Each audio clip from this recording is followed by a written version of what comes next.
Good morning. It's Monday, April 20th, 2020. And when I was taking a shower this morning, I had a memory about my ex-wife.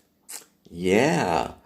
Um, Back in the early 1990s, I got a call from my sister, and she asked me if I would be willing to marry a friend of her family.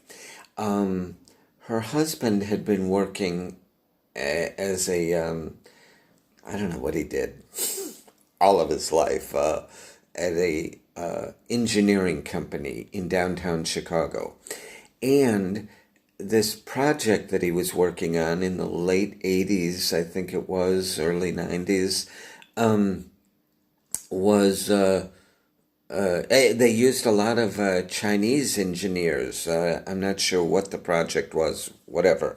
And he made friends with this one, well, several, I guess, of the Chinese engineers, including this one young woman named Xiao Feng, who came to my sister's house and all. And then, when was the Tiananmen Square massacre? In 1989, I think it was, in Beijing.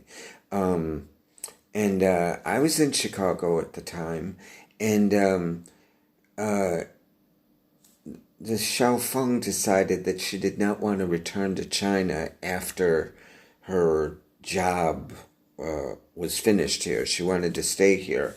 And so my sister called me and asked me if I would be willing to marry her so that she could obtain a green card and obtain U.S. citizenship and all eventually. And I said, sure, why not? There was nothing on cable TV that day. So we made arrangements, and it was a long process.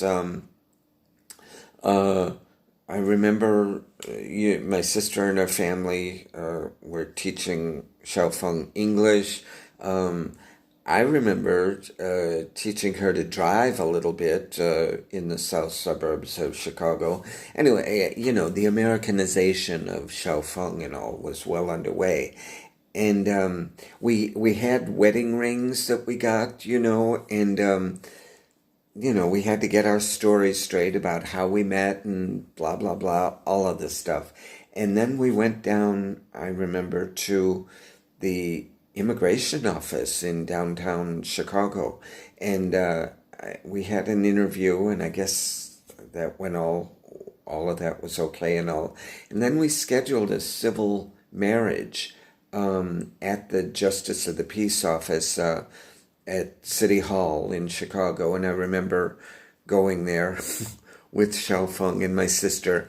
And my sister brought her kids with her, and they were pretty young at the time. And so Xiaofeng and I, went before the judge, and we were married. And then afterwards, I remember when we were downtown, after we left City Hall, I think we stopped at McDonald's, and that was our wedding reception. Was at McDonald's. So we stayed married for about a year, I remember. And I remember Xiaofeng was delighted when she got her green card, so much so that she wanted to file taxes jointly. And I said, no. We've already broken immigration law. I don't want IRS on my ass, So then we made arrangements after she got her green card this was by then the early 90s, to get a divorce. And she paid for all of that. And I think the marriage was dissolved in 1992. I still have a record of it from the attorney that I worked with. And, from what I understand, Xiaofeng is still living in the U.S. somewhere. I'm not sure where. I think she remarried. I think she may have had kids of her own. I don't know. So I hope she's very happy and all, and I get to be the gay divorcee. Thanks. Be fabulous.